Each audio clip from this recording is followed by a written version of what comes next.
As we worship, let all the world come and see how the mercy we've received from you can set them free. And as we worship you, let all this joy that fills our hearts bring a hunger and a hope to those who strayed so far. As we bow in adoration and stand in reverent awe, show your majesty and glory, let your anointing fall. As we declare your name, Lord Jesus, as the only name who saves, may the power of your salvation fill each heart, we pray. As we worship you, let all the nations hear our song, the song of Jesus and his blood that proved his love for all.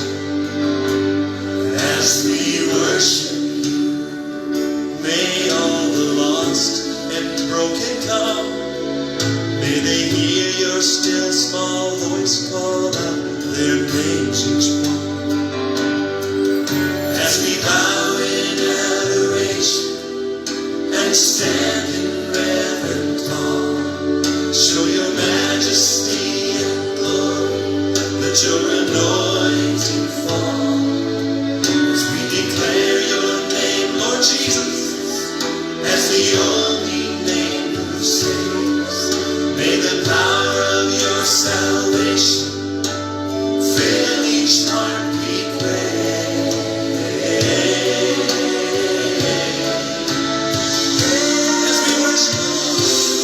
As we worship you, let all the world come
hands and begin to worship Him. As we worship, let your glory fall. Let your glory fall. As we worship, let your spirit fall down. As we worship,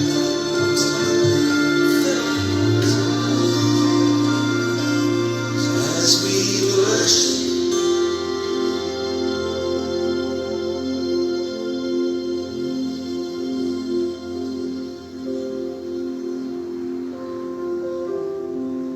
Oh, we welcome you here.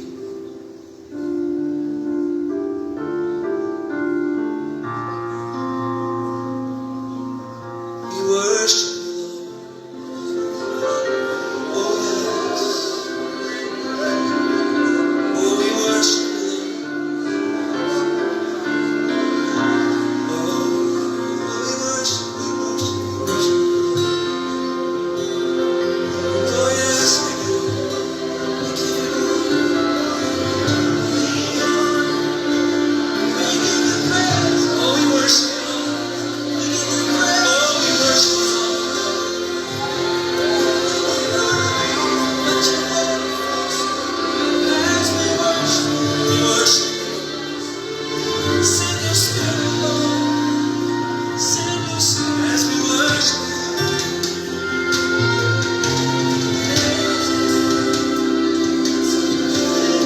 As we worship. As we worship you, Lord.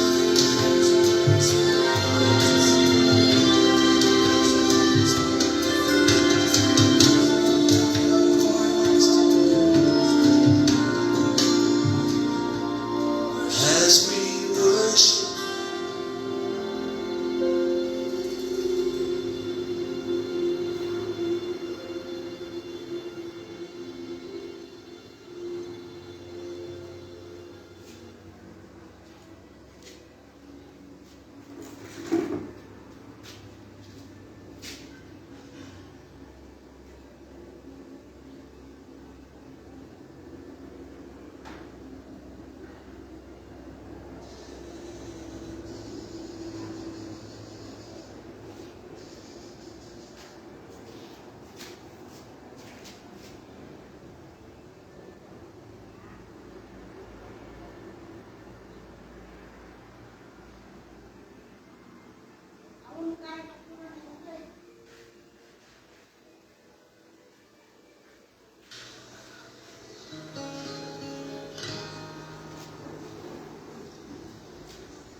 I love you, Lord. Oh, your mercy never fails me. All my days I've been held in your hand. From the moment that I wake up until I lay my head, oh, I will sing of the goodness of God. 'Cause all my life you have been faithful, and all my life you have been so, so good. With every breath that I am able, oh, I will sing of the goodness of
Okay, so magandang umaga sa ating lahat dito sa Pilipinas at magandang gabi naman po sa Amerika at magandang mapagpalang araw sa lahat ng mga nakikinig sa iba't ibang dako ng daigdig na ito sa New Zealand, sa Singapore, Hong Kong at iba pang mga lugar, Canada.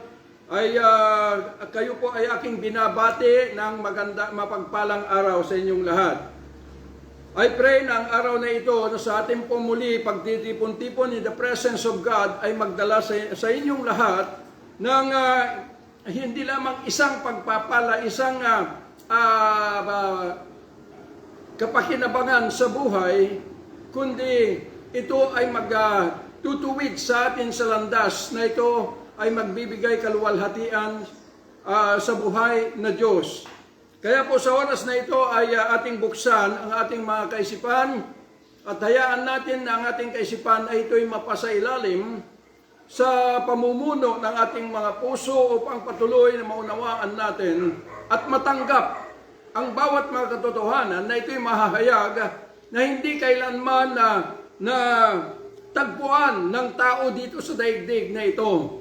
Kaya po, hayaan natin that the reality of the truth ay siyang magdadala sa atin ng liwanag ng katotohanan upang sa ating paglalakbay sa daigdig na ito, hanggang sa uling panahon ay matawid natin ang daigdig na ito hanggang sa kalangitan. Kaya sa oras na ito ay makipagbukas kayo sa akin sa libro ng Lucas, Kapitulo 1, versikulo 30 hanggang 33, King James Version. And the angel said unto her, Fear not, Mary, for thou hast found favor with God. And behold, thou shalt conceive in thy womb, and bring forth a son, and shall call his name Jesus. He shall be great, and shall be called the Son of the Highest, and the Lord God shall give unto him the throne of his father David. And he shall reign over the house of Jacob forever, and of his kingdom there shall be no end. Father, we thank you for this day that we gathered together, Lord God Almighty, into your holy presence, O God, as one together, to cleave, Lord God, into your holy presence all day long. Salamat po, even the presence of all your heavenly hosts, na pinamumunuan ni Angel Gabriel, Angel Michael, at higit sa lahat, your holy presence, O God Almighty, at patuloy na bukas na pintuan ng kalangitan, at kami ay malaya, Lord God, na to stand into your holy presence, O God, as we are one together, Lord, in Jesus' name. Father, we thank you in Jesus' mighty name. Amen and amen. So ang ating topic sa araw na ito ay hinggil po sa reality, the reality of Jesus' birth. So yung katotohanan, hinggil po sa kapanganakan ng ating Panginoong Hesus. Kung titingnan po natin, ay abala na ang buong mundo na binibilang kung ilang araw pa ang natitira bago dumating yung araw na idinideclare nila na ito yung kapanganakan ng Panginoong Hesus. December 24 and 25. Pero kung titingnan po natin ay yung kaalaman ng mundo ay taliwas po doon sa realidad kung bakit ipinanganak ang Panginoong Hesus. Dahil yung December 24 and 25, ito na po yung araw na kung saan ang buong mundo ay puspusan na ipinagbubunyi yung kapanganakan daw ng Panginoong Hesus sa pamamagitan ng pagsasaya, paglalasing, pagsasayaw, kainan dito, kainan doon. So sa mga iba't ibang mga ginagawa na ito'y itinuring nila yung araw na ito na anduroon yung kalayaan ng bawat isa na magsama-sama upang tahakin o lumigaya sa mga bagay na nandito sa mundong ito. Kaya makikita po ninyo, mga bahay-bahay, marami pong nag-aawitan para lamang humingi ng pamasko raw dahil kapanganakan ng Panginoong Hesus. Pero tandaan po natin na yung ginagawa ng buong mundo, kung ano yung isinasalarawan ng tao hinggil sa kapanganakan ng Panginoong Hesus na tinatangkilik nila, ay ito po, ganito po nila isinasalarawan. Yung pagkatao ng pinapahalagahan nila na sinasabing tagapagligtas. So, makikita po natin na nasisira yung katotohanan dahil ang mga tao naglalasing, nagkakainan, na puro provision of the flesh, wherein Satan ay dito po kumikilos. Na dito ay binihagya tayo at binilanggo hinggil sa kahalagahan ng physical na buhay. Kaya nga, ang mga tao, ine-expect nila na yung kapanganakan ng Panginoong Hesus ay makakamtan nila yung pong mga favor mula sa kanilang mga kamag-anak, mula sa mga tao. Oo, maganda yon. Kaya lamang, hindi po ito ang tunay na layunin ng kapanganakan ng Panginoong Hesus. Actually po, kung titingnan po natin, yung Christmas ito ay salita na galing po sa Vatican dahil sila po yung nagse-celebrate noong unang panahon na buwan ng Mayo ay dito nila sineselebrate una sa yung kapanganakan ng Panginoong Hesus. Hanggang umusad ang mga araw ay binago, naging April. At ganun na rin na umusad ang panahon ay nabago, naging Marso. Hanggang dumating na umupo si Pope Julius III, ay siya na po yung nagdeklara na ang kapanganakan ng Panginoong Hesus na ito'y sinabi niya na kailangan makanonize ay December 25.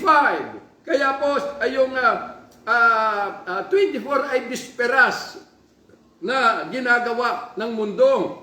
So, yun po, kaya makikita natin na hindi po exact yung itinuturing. Ang masaklap dito, pati mga Kristiyano ay nakikiisa sa deklarasyon na ito ng Vatican, na ito ay Christmas. Kaya makikita ninyo mga kapilya, pagdating malapit na yung pagdating ng December 24 and 25, ay andun na ang dami-daming kolorete yung mga kapilya na kanila pong ginagamit. So, doon sa harapan ng stage, ay nakalagay po doon, Merry Christmas. Pero nandoon yung image ni Santa Claus.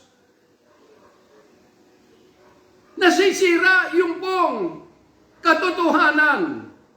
Yung layunin kung bakit siya ipinanganak. Akalain nyo, ano ang kinalaman ng Santa Claus hinggil sa pagdating ng Panginoong Hesus? Bakit kailangan na i-celebrate pagkatapos ang daming mga ginagamit na mga images para lamang maihayag yung pong kapanganakan ng Panginoong Hesus? Kaya po, ang Panginoon, kung maririnig natin ang kanyang tinig, sana wala ng buwan ng Disyembre. Dahil nasisira po yung pong kabanalan ng kanyang kapanganakan, nasisira po yung kahalagahan, the sovereignty of the risen Christ, the living God.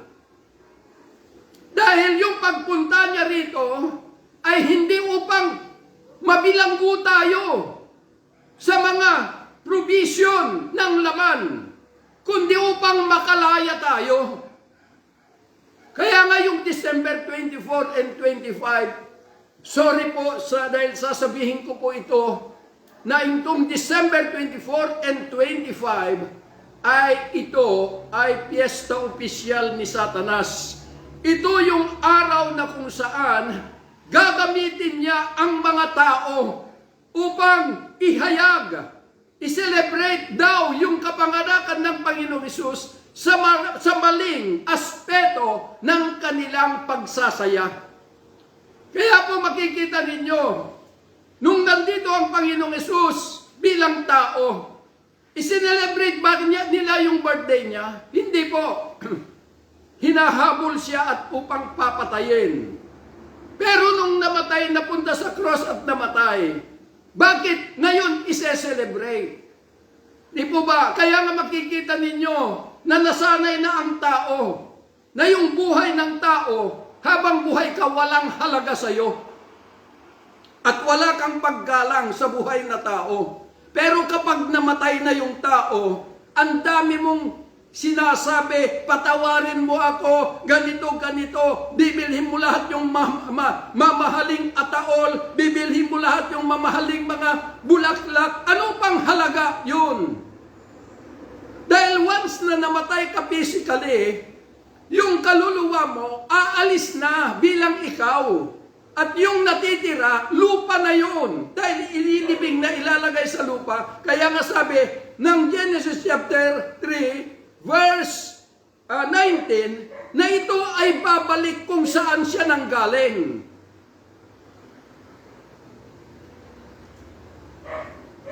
Kaya po, yun po ay mali. Dahil pati ang mga Kristiyano kuno, mga traditional na church, na dito po tumatayo ang mga matatalinong mga tao, ay kinakatigan nila ang kahalagahan ng kasaysayan ng kapanganakan ng Panginoong Hesus na itinakda ng Batikan. Kaya makikita ninyo mga papastor, pupunta sa mga politiko para lamang mangalap ng mga pananalapi. Sinisira nila yung kabanalan, the sovereignty of the reality ng kapanganakan ng Panginoong Hesus. Dahil kung titingnan po natin na nung iprophesy ni Propeta Isaiah, yung kanyang kapanganakan ay ganito po yung sinasabi. Kaya, bago ko basahin sa lahat ng mga papastor, basahin po ninyo ang scripture na maigi.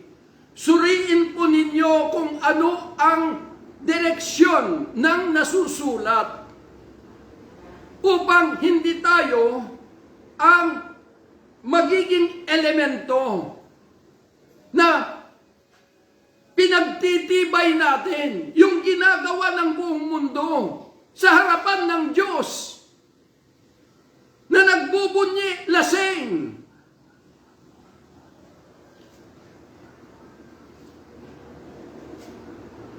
So, kapag ganon po yung tao, ibig sabihin, ganon nila isinasalarawan ng pagkatao ng Panginoong Hesus. Isang lasenggo, isang karnal na ipinanganak dito. Hindi po. Dahil minsan hindi po siya nagkasala. Kaya ganito po yung sinasabi ng Isaiah chapter 9 verse 6 to 7. For unto us a child is born, unto us a son is given, and the government shall be upon his shoulder, and his name shall be called Wonderful, Counselor, the Mighty God, the Everlasting Father, the Prince of Peace.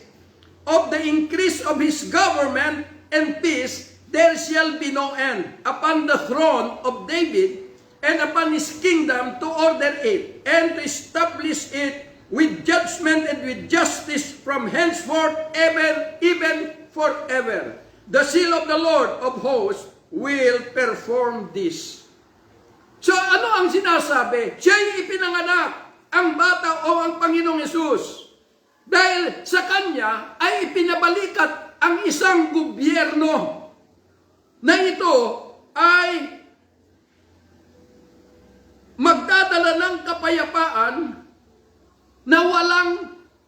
kautosan.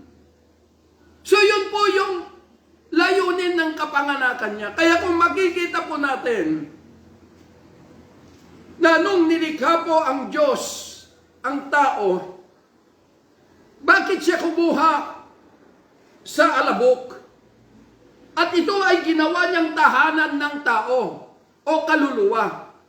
Na ito ay linakipan niya ng kanyang espiritu na nanggaling sa kanya upang ito ay magiging puso ng tao. Dahil yung katawan na nanggaling sa lupa, noon pong nagawa ng Panginoon bilang hugis tao, ay inilagay niya yung kaluluwa ng tao rito at inilagay niya yung puso o espiritu galing sa kanya. Kaya itong tao ay naging buhay na kaluluwa. At ang sabi niya, nung siya po ay naging buhay na kaluluwa, ang sabi niya, go be fruitful and multiply and replenish the earth and take dominion. The word dominion is exercising kingly position.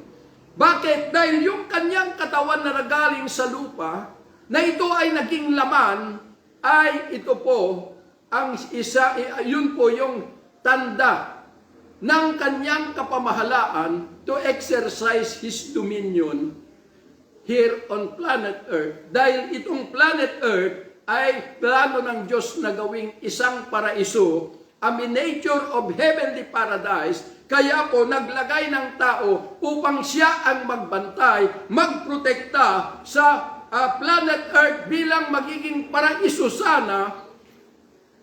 Kaya lamang nahulog sa pain ng demonyo ang ating ninuno.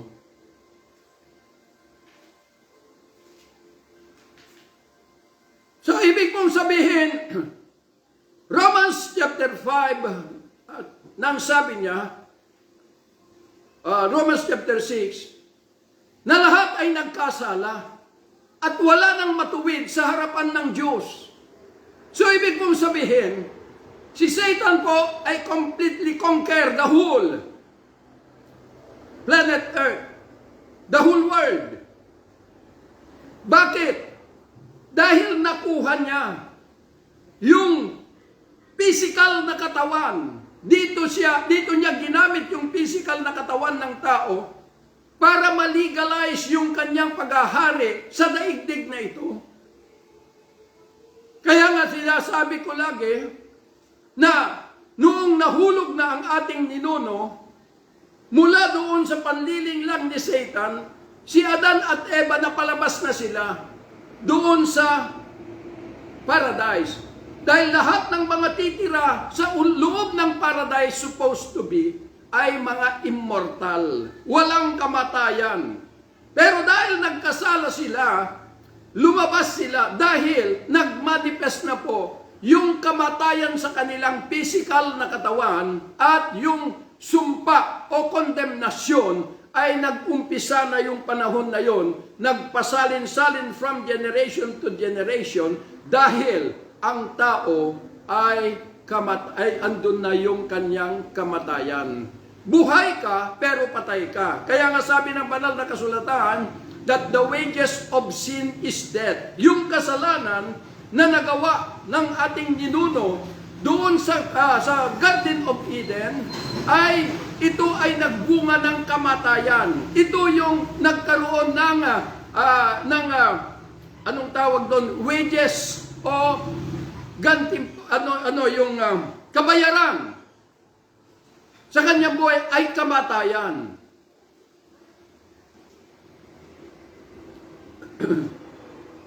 Kaya nga noong na-conquer ni Satan ang buong mundo, wala nang sino man magbibigay ng karapatan ng Diyos na maghari sa planet Earth.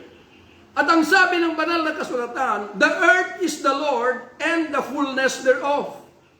Kaya lang na-conquer ni Satan at siya ay hawak niya ang buong sanlibutan through the law of the flesh, na dito na niya in-inhibit yung kanyang evil nature through different kind of spirit, personalities, na ito ay nagmanifest sa buhay ng tao.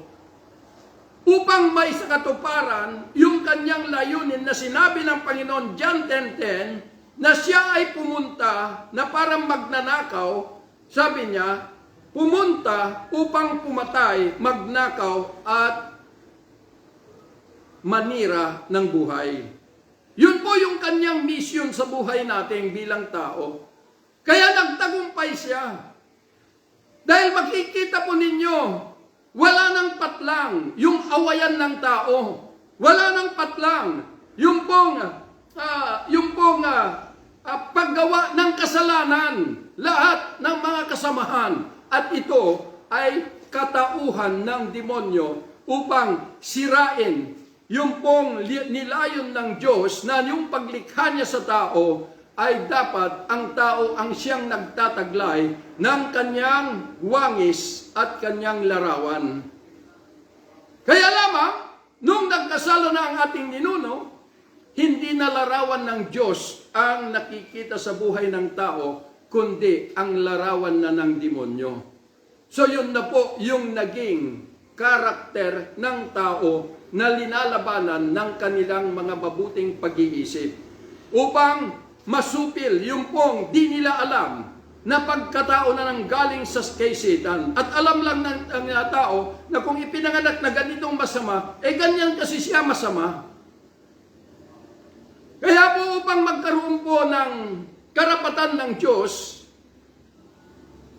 na muling ma-exercise niya yung kanyang dominion here on planet Earth, ay kinakailangan yun yung layunin na ipinadala niya yung kanyang bugtong na anak dito sa planet Earth upang doon sa City of David, Bethlehem, ay maipanganak ang isang sanggol na ito ay magtataglay ng gobyerno, no, na ipabalikat sa kanya, na yung kanyang increase of government ay wala ng katapusan.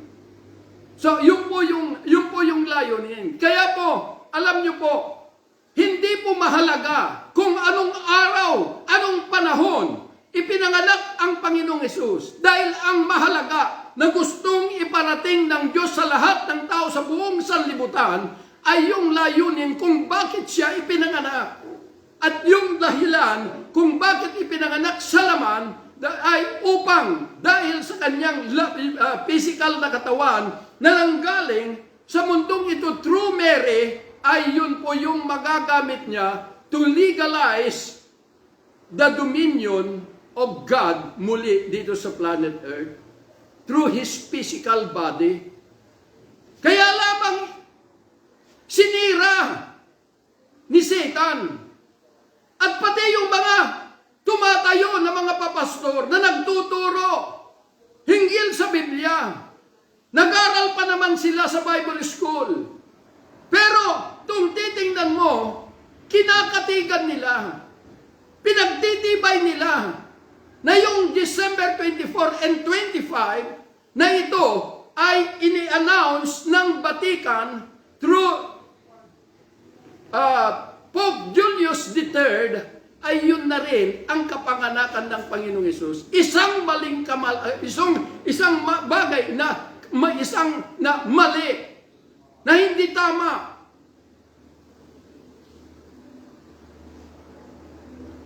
Umaayon na lang ang mga matatalino sa agos ng mundong ito. Hindi po, dahil noong nandito na naipanganak na ang Panginoong Hesus, ay lumaki siya na punong-puno ng karunungan at kapangyarihan. Hanggang siya ay dumating yung edad na 30, na dito na mag-uumpisa yung kanyang ministeryo sa daigdig na ito upang mangalap ng mga susunod sa kanya bago siya pupunta doon sa cross of Calvary. Dahil makikita po ninyo, gustong patayin ni Satan through Herod at mga iba pa. Pero walang sinuman makakasaling sa kanya at makakahawak dahil ang kapangyarihan ng kadiliman ay nasa ilalim yung kanyang kapamahalaan. And the true physical body ng Panginoong Hesus ay yun yung nagbigay sa Diyos upang ma-restore niya yung kanyang legality to exercise His dominion over all mankind.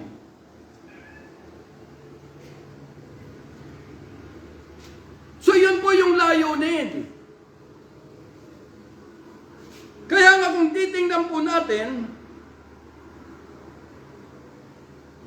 doon sa sinasabi ni Dr. Luke, na ang sabi po niya, Luke chapter 1 verse 71, that we should be saved from our enemies and from the hand of all that hate us, to perform the mercy promised to our fathers, and to remember His holy covenant, the oath which He swore to our father Abraham, that He would grant unto us that we, being delivered out of the hand of our enemies, might serve Him without fear, in holiness and righteousness before Him all the days of our life. So ito po yung layunin sa kanyang kapanganakan upang iligtas ang buong mundo mula sa kamay ng kadiliman. Ngunit sinira ni Satan dahil andun ang pagbubunyi. Naaalala ang Panginoong Hesus pagdating ng December 24 and 25. Dahil ang alam ng tao na yung kanyang pagpunta ay kinakatigan niya yung mga material na pangangailangan ng tao. Hindi po. Dahil si Satan po ay ginamit niya ang laman natin upang mabilanggo tayo sa isang bagay na ito ay magdadala sa atin na ang pagpapahalaga natin ay ang provision of the flesh through lust of the eye, lust of the flesh, and pride of life.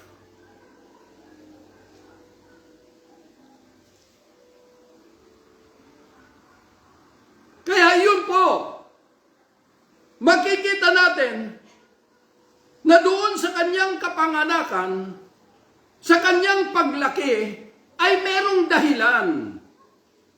Ang sabi po ng Panginoong Hesus in John chapter 11, verse 49, na ang sabi niya, si Caiaphas, and one of them named Caiaphas, being the high priest, that same year, said unto them, you know nothing at all, nor consider that it is expedient for us that one man should die for the people, and that the whole nation perish not, upang hindi mapahamak ang lahat ng mga tao sa buong mundo. So kaya sabi niya, dahil sa kanyang kamatayan, and this spake he not of himself, but being high priest, that year he prophesied that Jesus should die for that nation.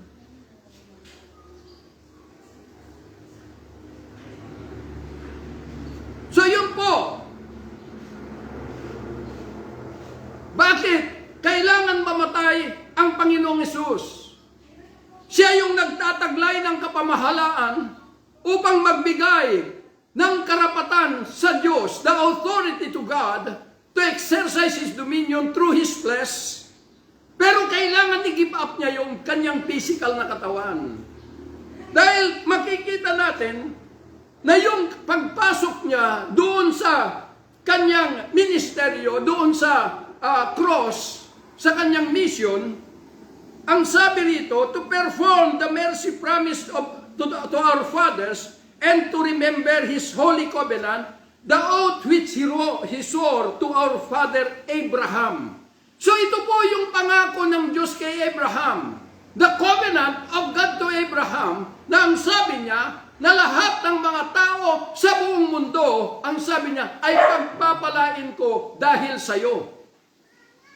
So ito na yung panahon na ibinigay upang may sakatuparan niya yung pangako ng Diyos kay Abraham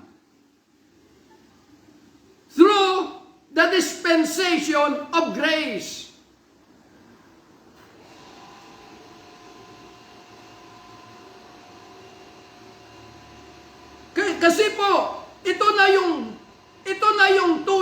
Pasko.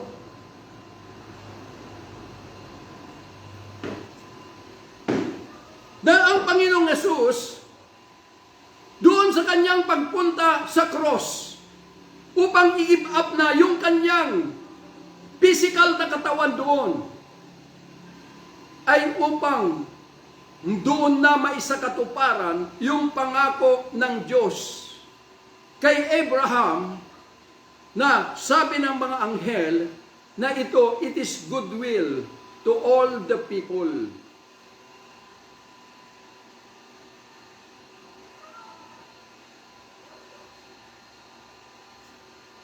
Kaya po dapat maunawaan po natin na nung nagpunta na po siya doon sa cross ng Calvary, at nung bumulwak na po ang kanyang dugo, ito na po yung momento na nagapina niya yung master ng mundong ito na walang iba kundi si Satan, na kumupkup, umangkin sa lahat ng mga sangkatauhan. Dahil dito na niya in-initiate yung pong kanyang pagkatao na ma-inhabit niya. Kaya nga sinasabi ng banal na kasulatan that the whole world is the habitation of devil.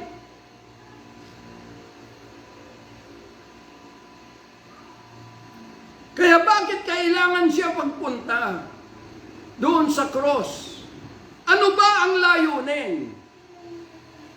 Dahil kung hindi po siya makukrusify, wala pong puwang na maumpisahan o yung papalit, yung dispensation of grace from the dispensation of law. So through yung kanyang kamatayan doon sa cross, ibig pong sabihin, nang sabi ng banal na kasulatan in Ephesians chapter 2, that He abolished the enmity, through His flesh, the enmity and the law contained of ordinances. The law of commandments contain of ordinances.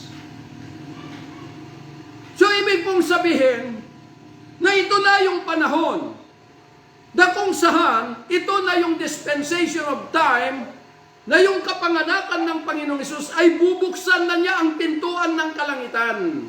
Na hindi na lamang yung mga Hudyo ang kanya pong tinitingnan bilang kanyang bayan, kundi lahat ng mga tao sa buong mundo ay mabibigyan na ng pagkakataon na makapasok in His kingdom. Through the grace of God. Pagka sinabing grace of God, kasi dispensation of grace, ito po yung indwelling of the risen Christ, na nung umakyat ang Panginoong Hesus, nung namatay sa cross, nabuhay siya. At umakyat sa langit at nag-report sa Ama. Pero bumaba siya, hindi na po bilang tao, kundi bilang si Kristo, anak ng buhay na Diyos. Bumaba na siya in order to enthrone Himself into our mortal being. Kaya nga sinasabi kong covenant relationship, dahil hindi maaari na pakialaman ng Diyos ang iyong physical na buhay kung walang dahilan. Kagaya sa isang mag-asawa, kung ang isang lalaki ay nanliligaw pa lang sa isang babae, kung hindi pa sila kasal at wala pang relasyon, walang karapatan yung lalaki na galawin siya.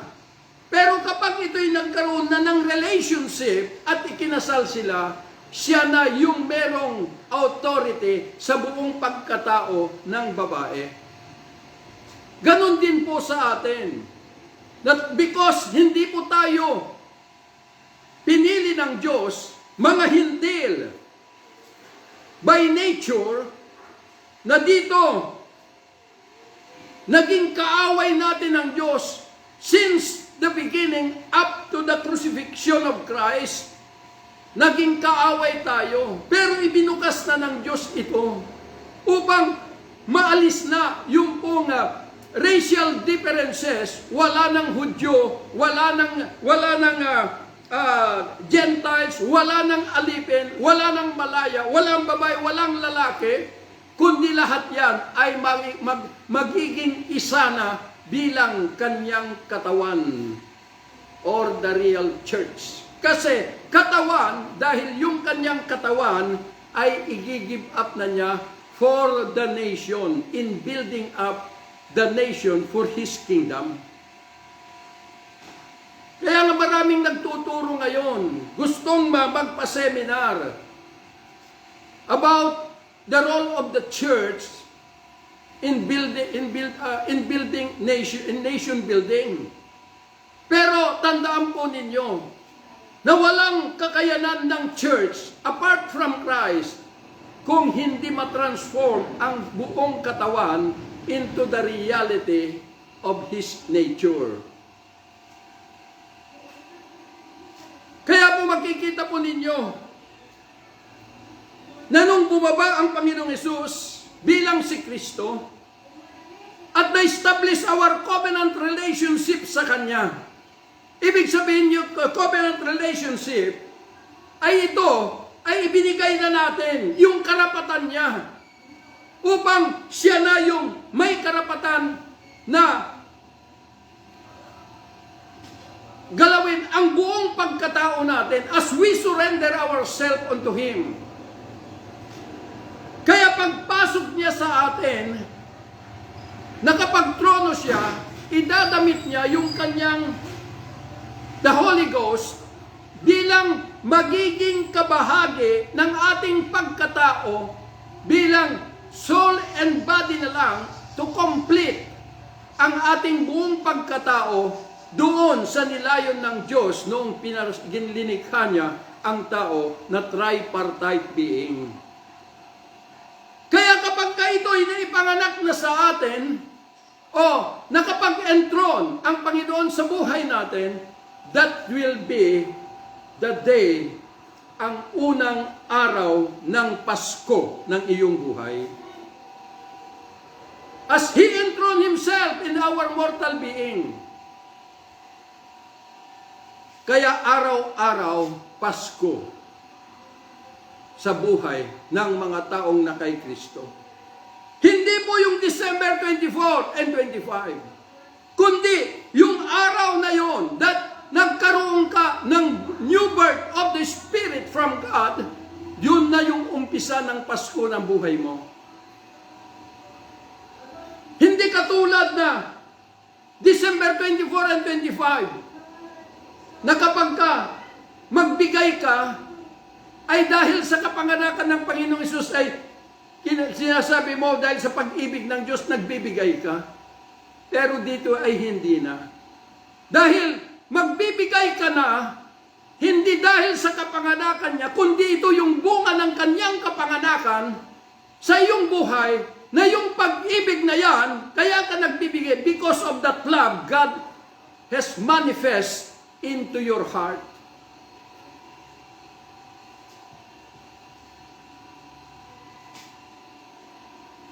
Kaya nga, lagi kong sinasabi na kung kayo ay merong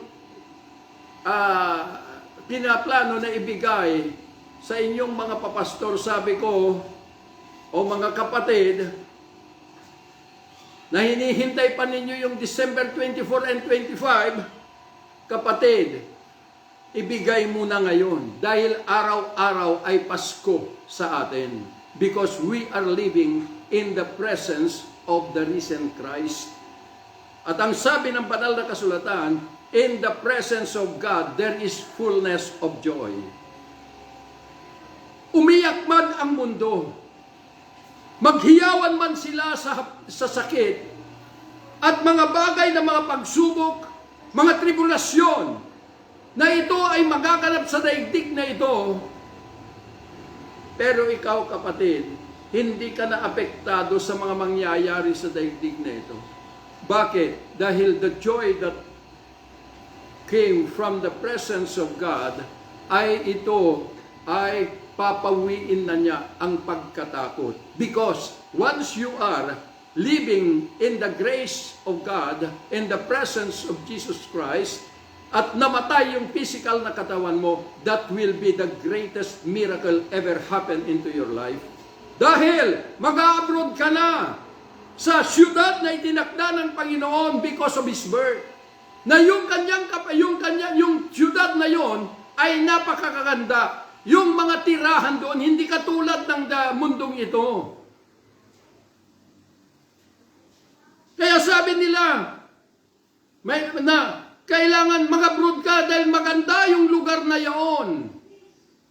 Sa Amerika, sa Canada, New Zealand, o iba pang mga dako, sa Thailand o saan pa man magaganda. Sabi nila, sa mata lang po yun. Pero yung itinakda ng Diyos, sabi ko, higit na inaasam ko na doon ako mag-abroad. Rather than in this world. Kaya nga may nagsabi pa ng mga pastora, ang ganda ng Palawan, pastor, sabi nila, talagang makita mo yung paglikha ng Diyos sa mga bagay dito sa mundo. Ang ganda. Ang sabi ko, sinong may sabi sa inyo na may maganda pa dito sa daigdig na ito?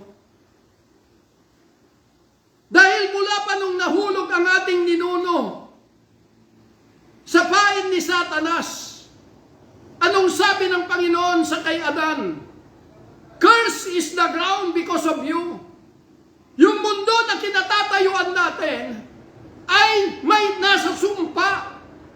Pati na itong physical na katawan natin na nanggaling sa lupa ay kabahagi sa sumpa na dumating sa buhay ng tao. So ano pang maganda? Itong maganda na nakikita natin sa daigdig na ito ay magmistulang apoy pagdating ng panahon na kapag nagkagyera na, ulitin ko, kapag nagkagyera na ang buong mundo, yun na yung hangganan ng daigdig na ito. At yung mga tao na hindi tumalima doon sa layunin kung bakit ipinanganak ang Panginoong Hesus ay sa impyerno na pupunta. Ang impyerno ay ang mundong ito. The day of Armageddon, na dito nahahatulan si Satan at kanyang mga cohorts, yung galing po doon sa langit, that they are subject, predestined for eternal punishment. At kasama ang mga kaluluwa na hindi na po tumalima. Magpasasaka sa daigdig na ito. Ngunit magtiis ka sa panahon sa walang hanggang pagdurusa kapag ikaw ay namatay physically. Na hindi mo na ilipat ang iyong citizenship in the kingdom of God. Kaya po, bilang tayo po ay kumikilala sa buhay na Diyos, huwag na tayong makisawsaw sa ginagawa ng mundo na ginagamit ang mga tao para sirahin yung karangalan ng Diyos sa kanyang kapanganakan. Dahil yung bunga ng kanyang kapanganakan ay hindi kayang isipin o unawain man lang ng tao yung napakataas na layunin, napakataas na karangalan na ito ay idudulot doon sa kanyang kapanganakan. Pagkatapos sisirain lang ng demonyo sa pamagitan ng tao.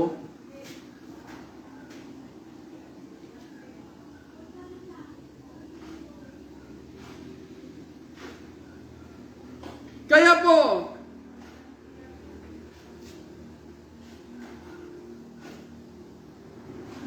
maliwanag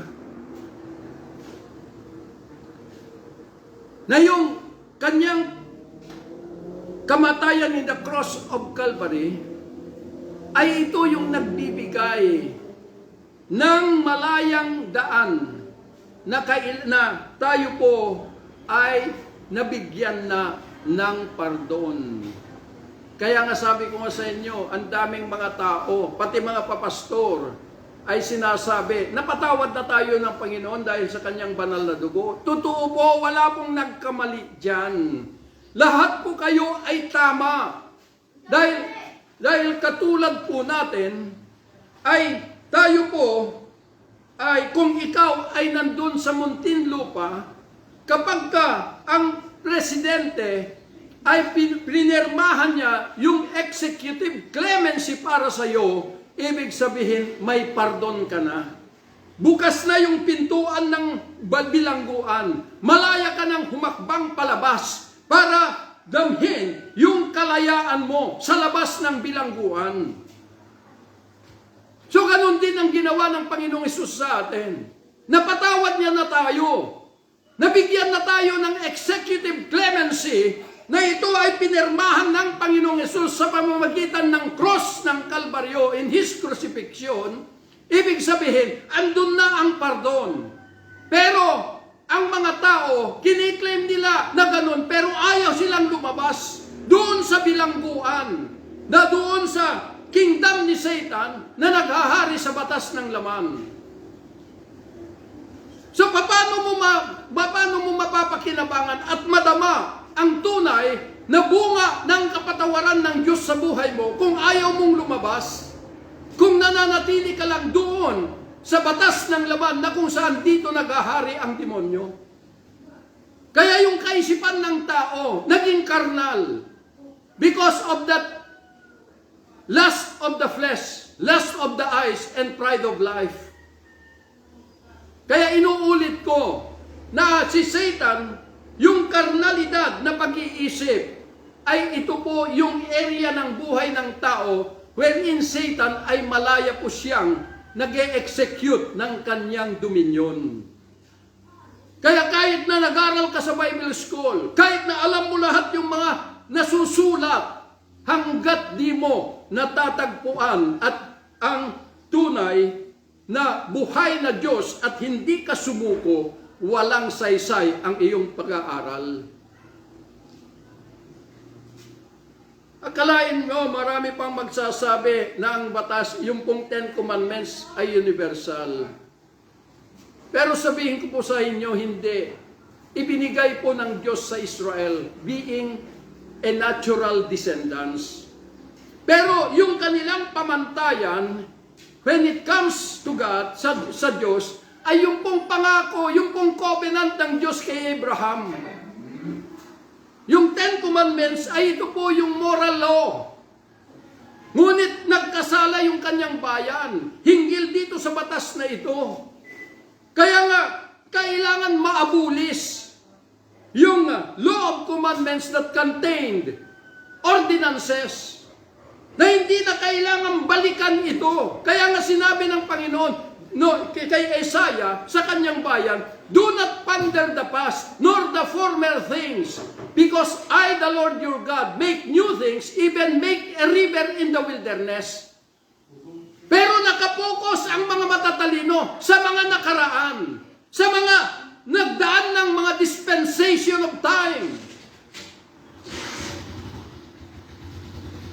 Kaya nga sabi ni Pablo, forgetting the past and look forward to the things which is beyond, yung pong nasa harap, naabutin ito. Huwag mo nang tingnan kung ano yung nakaraan. Ang mahalaga rito ay naibalik mo yung pananaw mo sa kasalukuyan at hinaharap. Pero hanggang ngayon, nagiging bishop ka nga dahil doon sa kaalaman mo sa batas. Pero yung mga ginagawa ninyo ay tinutulungan ninyo si Satan para ibagsak ang tao doon sa impyerno. Kaya maliwanag yung sabi ng Panginoong Hesus in Matthew chapter 23, na ang sabi niya, isinara ninyo ang pintuan ng kalangitan laban sa mga tao, dahil mismo sa inyo din nyo nakita ito, at hindi ninyo man lang pinagnasahan na matagpuan. kundi nananatili kayo doon sa nabasa ninyo, na lahat ng mga bagay na sinasabi ng Diyos in the Old Testament ay pinipilit ninyo ikabit sa buhay ninyo. Gentile tayo. Hindi na tayo kabilang doon. Kundi yung Ten Commandments ay ginagamit na lamang ng tao to formulate. Ang mga bansa ginagamit yung Ten Commandments to formulate their law na maging batayan para ang mga tao dito kapag sumunod sila, sasabihin salita ng Diyos. Pero hindi po written word. That is the law. Magbasa kayo. Unawain ninyo na maigi. Huwag lamang pupulot kayo dahil sasabihin ang Biblia ay salita ng Diyos. It is a written word. But in the New Testament, hindi na po written word. Dahil itong pagpasok ng Panginoong Hesus at pagbukas niya ang pintuan sa kalangitan, it is no longer what you understand in the Bible. It is no longer what you hear from mula doon sa mga nagtuturo, kundi doon sa pagkilos ng Diyos. It is the demonstration of Spirit and power. It is the full operation of the Spirit of God. Kaya sabi ng Panginoon, it is finished. Ito na, wala na yung dispensation of law.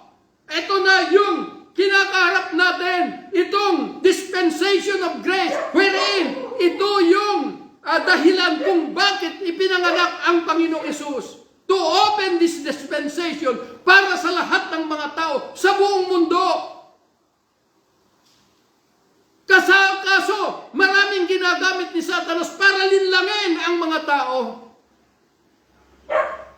Kaya makikita ninyo sa panahon natin ngayon, ginagamit ngayon ang demonyo, ang gobyerno, through chaplaincy, upang tipon-tipunin ang lahat ng mga organisasyon. Baptist ka man, Assemblies of God ka man, Methodist ka man, Bethel ka man, o ano pa mang mga organisasyon kinaroroonan mo. Kapag pumasok ka sa chaplaincy, sasabihin, kayo yung katawan. Hindi po. Dahil ang mga tao na ito ay papasok at susuko ng lubusan in the presence of the risen Christ, yung kanyang katawan ay ito yung maibabangon through demonstration of Spirit and power. Hindi po ito organized ng tao na kumikilala yung December 24 and 25 na ito ay mahalagang araw dahil kapanganakan ng Panginoong Hesus. Sinong may sabi sa inyo? Ako tinatanong din ng mga papastor, kung may sinabi ako, di nila maintindihan. Pastor, saan na nasusulat? Ano ang pruweba mo? Nasaan doon sa kasulatan yung sinasabi mo? Sabi ko sa kanila, huwag niyong hanapin yung pruweba, the proof, doon sa nasusulat. Hanapin niyo doon sa katuparan sa buhay ninyo. Nagsasalita kayo ng pag-ibig, wala naman kayong pag-ibig. Nagsasalita kayo, katawan tayo ng Panginoon, pero kanya-kanya. Dahil ang katawan ng Panginoon, ito yung bunga ng kapanganakan ng Panginoong Hesus upang damitan ang lahat ng mga taong ito ng isang espiritu to replace the spirit of darkness that manifests to the life of all mankind. Pero may bibigay lang niya yon sa mga taong sumuko sa Kanya. Hindi nagdepende sa karunungan niya. Hindi nagdepende doon sa pinag-aralan niya. Kundi nagdidepende how you are going to surrender your whole being in the presence of the risen Christ.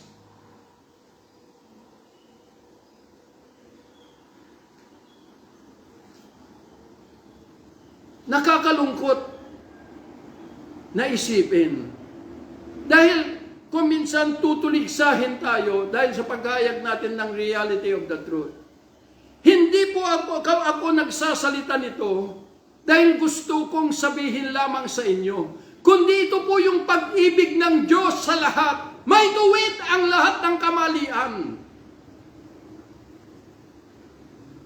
Upang ang buong mundo ay matupad na.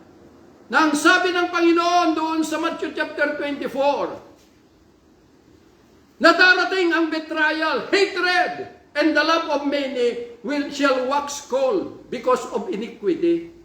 But he that endureth up to the end shall be saved. So ano bang ibig sabihin? Matira matibay.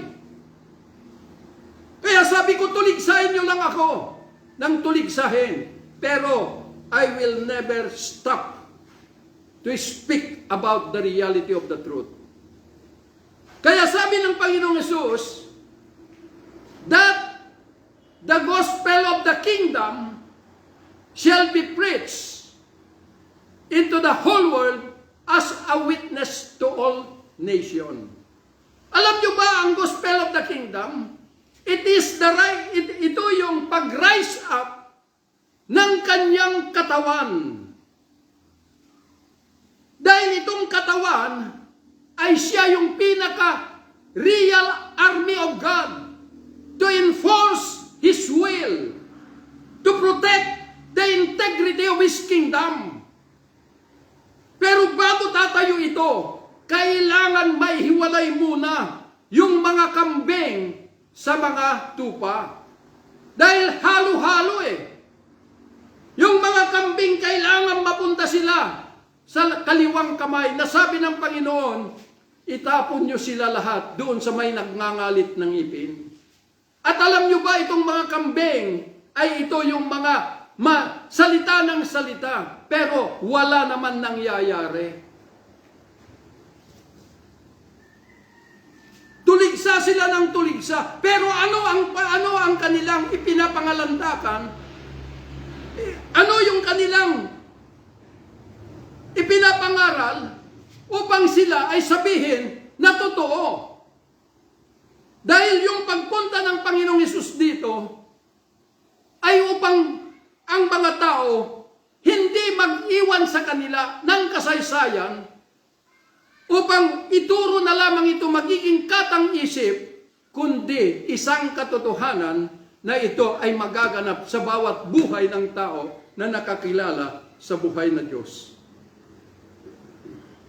Kaya sabi ko nga, hindi po nag-iwan ang Diyos ng kasaysayan sa daigdig na ito. Because since the beginning up to now, up to the end, ang Diyos ay aktibong kumikilos. Yung mga nakaraang mga panahon, kaya sabi ko, it is just but the history of the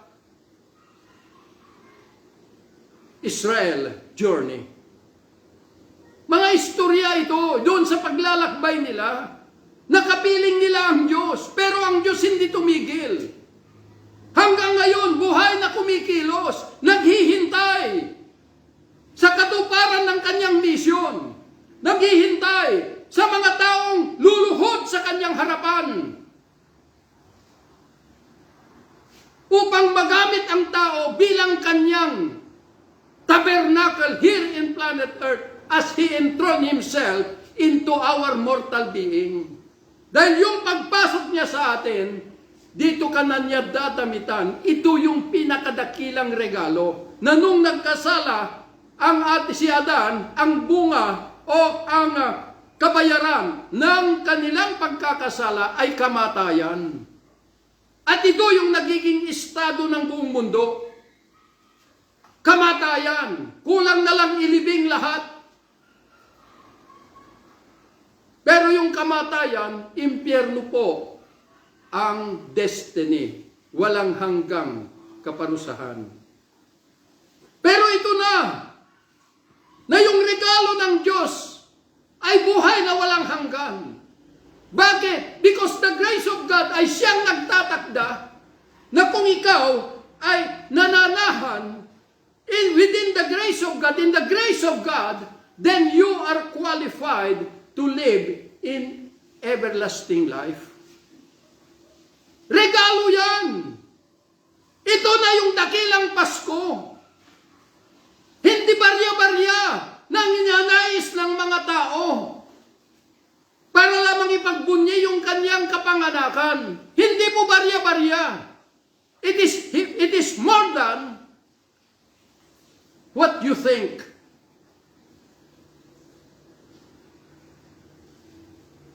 Higit pa kaysa kaya mong isipin ang kanyang ginagawa. Kaya nga sabi ko, na ang katotohanan, it is stand beyond limitation of man. Hindi mo nabibilanggo doon sa limitasyon ng tao. But it is stand. You must have to stand beyond your limitation at makikita mo yung realidad ng katotohanan hinggil sa kapanganakan ng Panginoong Hesus.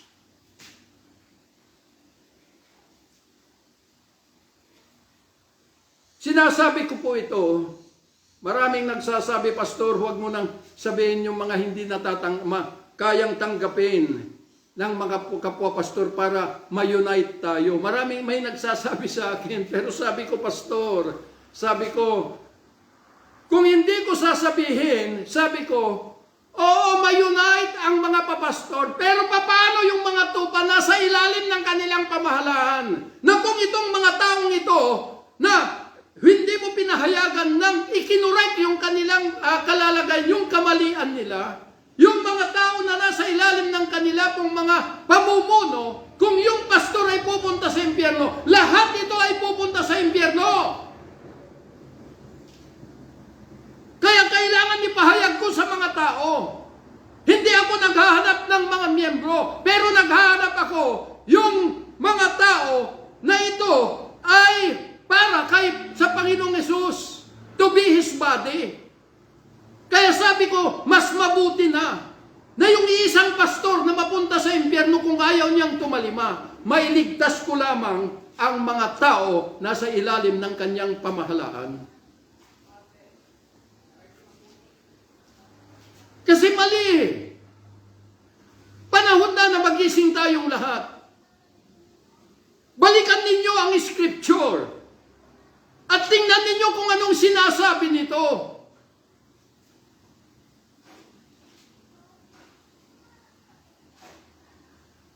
Kasi ang pinagkakatiwalaan ninyo ay yung theological.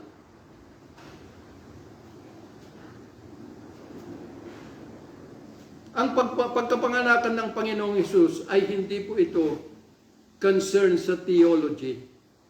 Pero ito po ay actual. Kung sa mundo sana, TESDA ito. Hindi po university. Dahil kung TESDA, kung ang kukunin mo ay about yung trabaho ng engineer, directly doon ka matututo. Walang theology. That is the kingdom of God. Actual encounter of the living Christ.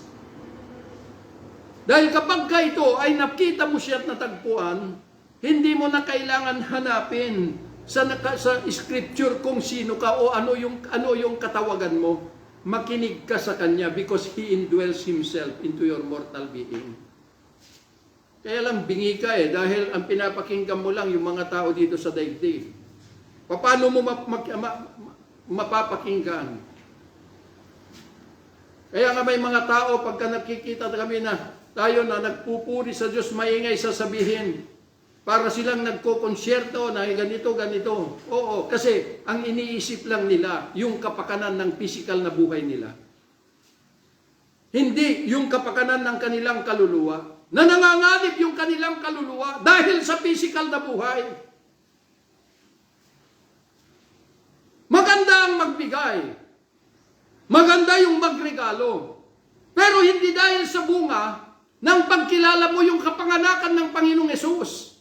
Kundi dahil yun na yung dikta ng bunga ng kapanganakan ng Panginoong Hesus in your life na ang bunga nito ay pag-ibig.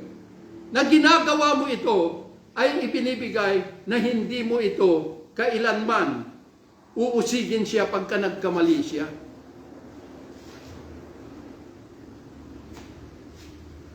Kaya po mga minamahal na mga kapatid, darating na ang December 24 and 25. Kung maaari lamang sana, kayo mga papastor at mga nagsasabing mga Kristiyano, kung maaari lang sana, ay gawin nyo na yung Pasko ngayon. Huwag nyo nang hintayin yung December 24 and 25. Huwag na kayong makiisa sa mga demonyo upang sirain yung karangalan ng Diyos.